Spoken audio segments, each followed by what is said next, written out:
Good morning. I am Dr. R. Kavitha, Assistant Professor and Head, Department of English, Ratnam College of Arts and Science.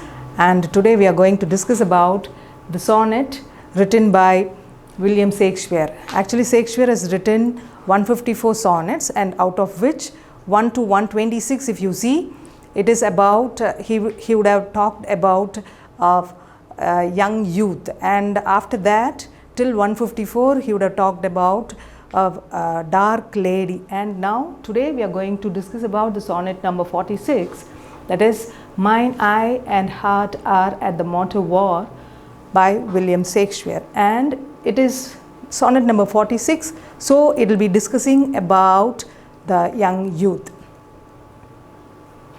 And if you see the style of the sonnet, most of the Shakespearean sonnet or all the Shakespearean sonnets follows a style, and sonnet is actually a poem with 14 lines. In this sonnet especially we can see the 14 lines, a single stanza poem, and it is made up of 3 quatrains, and that is 4 sets of 4 lines and 1 concluding couplet or set of 2 rhyming lines. And if you see in this Shakespearean sonnet, the last 2 couplet is actually the concluding part, and it will actually explain the solution for the 3 quatrains.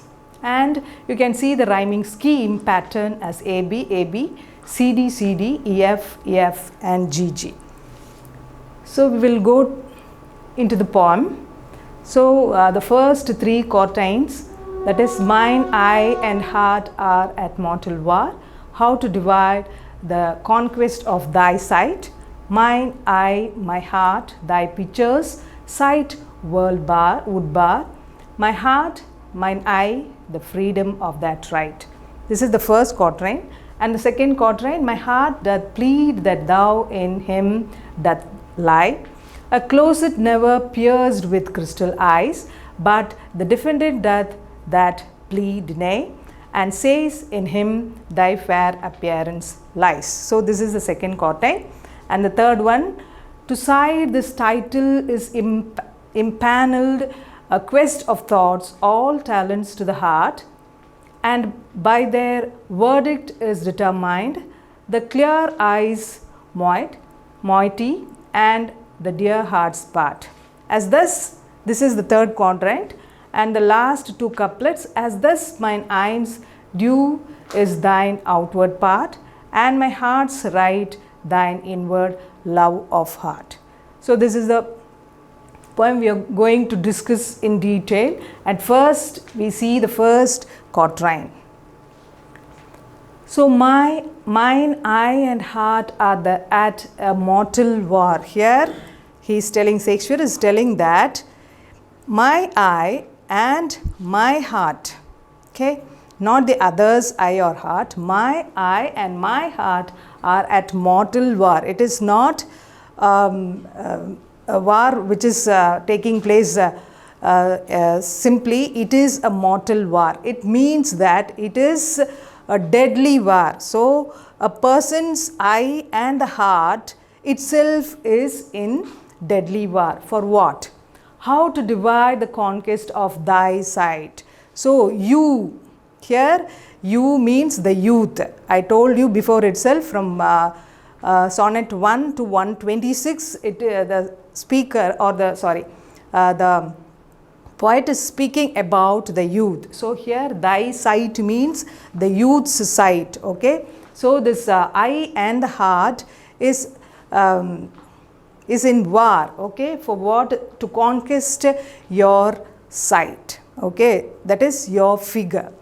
Mine eye, my heart, thy picture's sight would bar, and my heart, mine eye, the freedom of that right. So here the heart is telling that your picture belongs to me and I am keeping inside my heart, and the eye is not having the right to have your picture in itself. Okay, but the eye is telling, no, it is not like that. I am the one who saw you first, so I will be keeping your picture or your sight within me. Heart is not having any rights to keep your picture inside the heart. Okay, heart cannot have the pictures of your inside, because the right to have your sight is in the eyes only. So this is the fight between the heart and eye. So heart is telling, fully your sight belongs to me, and the eye is telling, no, it is not like that. It is my right to have you within me. Okay, and the next quatrain, my heart doth plead that thou in him doth lie. So heart is pleading the eye that you belongs to me. Okay, but the eye is denying it. Okay, but the defendant doth that plea deny. So the heart is pleading that, no, please give me the picture to me. Okay, it is mine, that is the youth belongs to me, not to you. But the eye is telling, no, I can't accept your plead. The sight or the picture belongs to me, and I will be storing inside my eye always. Okay, and says in him thy fair appearance lie. And the eye is telling, your appearance is lying inside my eye, so I couldn't give you to the heart. Okay, but heart is defending the eye to give the whole sight, that is the youth sight, to the heart. Next. And by their verdict is determined. So this war is going on. So the eye and the heart is in a mortal war, that is a deadly war, and the question is to whom the particular sight or the particular youth belongs to, whether it is for the heart or to the eye. And they came to a decision, the clear eyes moit and the dear heart's part, as thus mine eye due is thine outward part, and my heart's right thine inward love of heart. So the third quatrain. So in this we can see that both of them, they are somehow or the other, the war has to end. So these two, that is eye and the heart, it is they want to compromise, and they are calling a judge, that is the thought. Here the thought is the judge. You can see whatever, whether it is a bitter thing or a very lovely thing or a beautiful thing, we will be storing in the heart. And the first thing is that the eye will be seeing the sight, whether it is beautiful or whether it is a sad sight or whatever. So here we can see that the thought, that is the heart and the thought is connected, and the eye is also connected, but we can see that in the heart we will store so many things, whether it is sad or happy, whatever is there, we will be storing in the heart. And the thought is the one which says that all these are stored in the heart.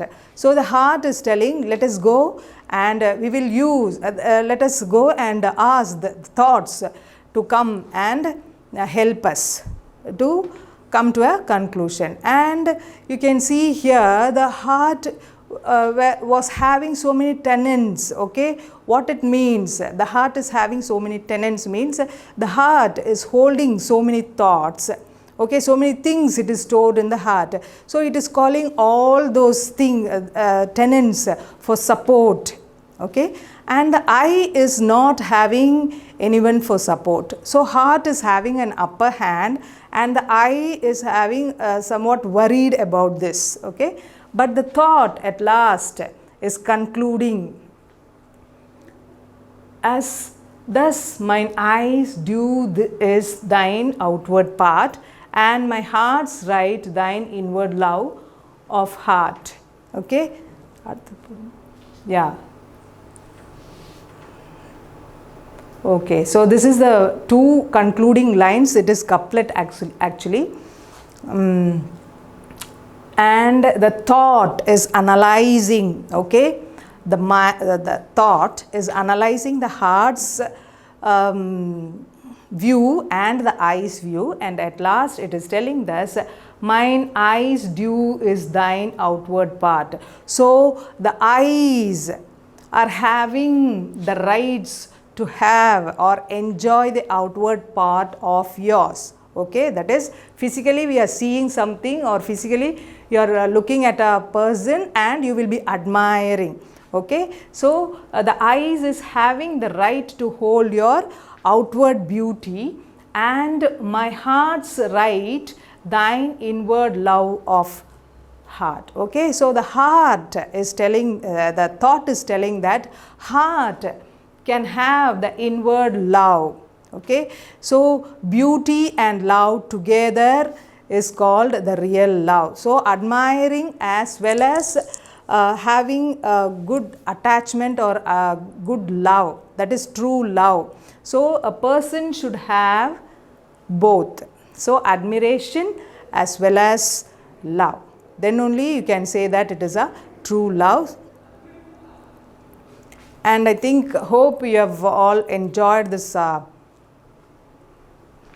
sonnet. Thank you.